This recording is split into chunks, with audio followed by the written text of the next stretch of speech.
Ah, Hello guys, good morning. Nandito ako ngayon sa harap ng elementary school. Parang ganyan. So, eh, walking,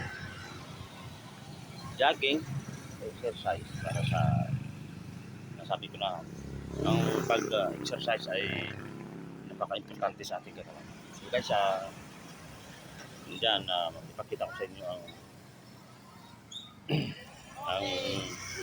sa tapat ng eskwelahan kailangan may nagbabantay ng sasakyan na dumadaan. Alam mo naman na ano ko na ito, na ibahagi ko na sa inyo. Dahil halos sa yung mga dumadaan dito pag walang ganyan, hindi sila nag slow kahit may sign. Kaya yung ginawa ng barangay dito, o sa buong Iloilo, buong Pilipinas, mayroong mga ganyan. Kagaya ng nakatayo, yung barangay tanod na yan. Yan ang gumagabay sa mga bata na tumatawid. So, sa madaling salita, iwas aksidente. Lalo na sa mga bata na walang naghahatid o guidance para tumawid dito. So, ngayon, may mga ganyan.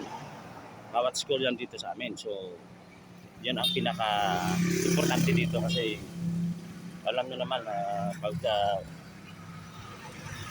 ang accident dito sa amin ay madalas yung accident dito. Kaya yan ang ginawa ng gobyerno namin dito. Bawat school yan. So, yan siya.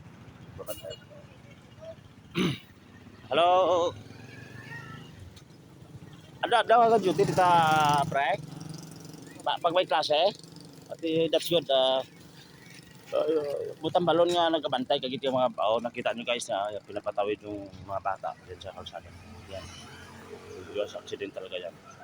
Araw-araw si kasama ko to dati, isang barangay tano dito sa Akwet, si Brad Wilson Octaviano.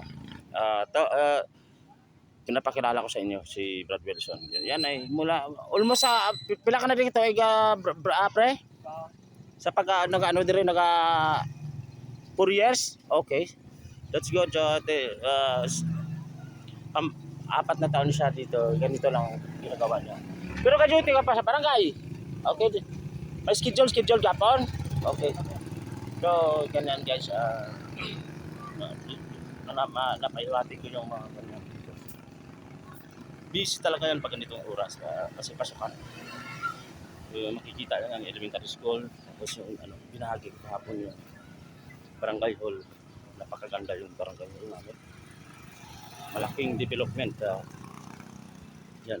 Mga ito. Ay bahagi dito. Yan. Yung barangay hall. Napakaganda. Aircon yata yan eh. So, nandito yung mga barangay official, binahagi ko nito kahapon. Barangay Akwet, punong barangay Emerson Talon. Yan yung mga barangay official. Yung treasurer ay si Inday Marni. Yung secretary si Maripica Layuga.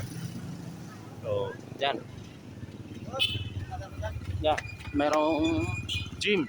Wow, napakaganda yung gym namin dito. Pinagpamalaki ko ito sa buong mundo. So, may mga tinda-tinda dito sa labas. Yan. Yan ang ginagawa ng mga tao dito para may income. Alam nyo naman yung vlog ko doon dati sa taniman ng palay, wala nang anihan or wala nang trabaho. Halos wala nang trabaho sa taniman ng palay, sa rice plantation.